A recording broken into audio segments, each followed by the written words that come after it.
In this question, given that A is set containing element of the form X such that X is an irrational number, that means my set contains irrational numbers, not all irrational numbers. And what is the other condition? X has to lie between 0.1 and 0.101. That means my set contains, so my set A contains all irrational numbers between 0.1 and 0.101. So the first option is A is a null set, finite set, infinite set.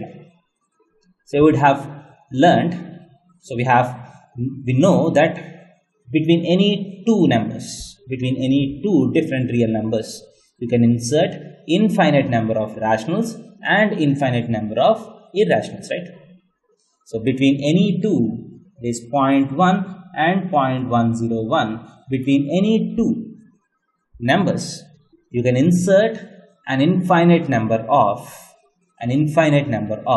both rationals as well as irrationals.